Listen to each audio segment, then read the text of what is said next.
nothing or something, that you don't confront, you can never conquer. Amen. That's right. That's right. So if you let it linger and tarry It is. too long, things can get, like I said, dangerous.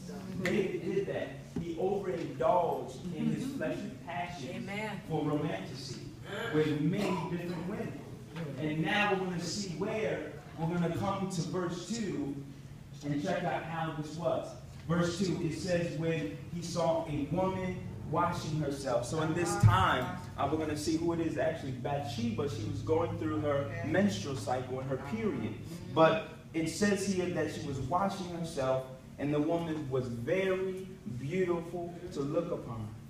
I don't know about you, but everything that is beautiful isn't good for you. Amen. Amen. Amen. But David was, of course, Yes. he was overindulging in his passions. And what happened now, he was no longer led by the Spirit of God.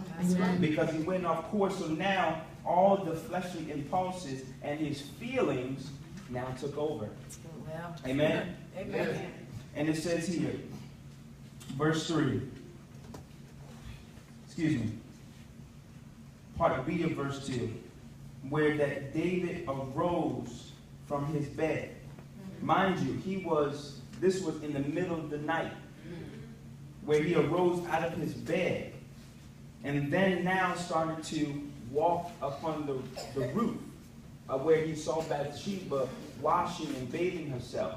But now, mind you, the Hebrew translation for walk actually suggests that David paced back and forth and was uneasy within himself. All right. Why was he uneasy? A question may be raised. Well, because he was not where God had wanted him to be. Amen. And I know for even myself that when I know that I'm not in the plan of God and not in the will of God, Amen. just something inside of me is wrong. Yes. Something inside of me is not right. You know, and I don't know about you, but I need to now examine myself, get on my knees and pray to God and say, God, where did I go wrong? All right. Where did I stray off? And then now God can lead you back on the path. Amen? And that's exactly what happened to David. He went off course. He was pacing back and forth, and it indicated that he was uneasy and he wasn't where God wanted him to be. Sometimes we think things are best for us and with our own understanding. But no. We have to kneel down and pray to God for understanding and wisdom to show us where we shall go. Amen? Because he's the only one truly to lead us and direct us in the way of everlasting. See, our way will eventually end. It will bring destruction. It will bring ruin. It will bring chaos and drama. But when God steps into place, you allow him to do what he does best. Peace, love, joy, all the fruits of the Spirit now will manifest in your life.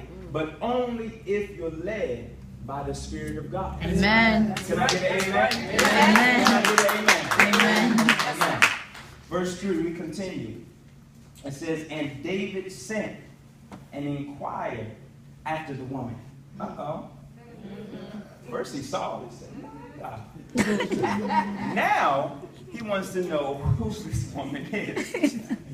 See, now, it's not where David was in verse 2 that caused him to be tempted.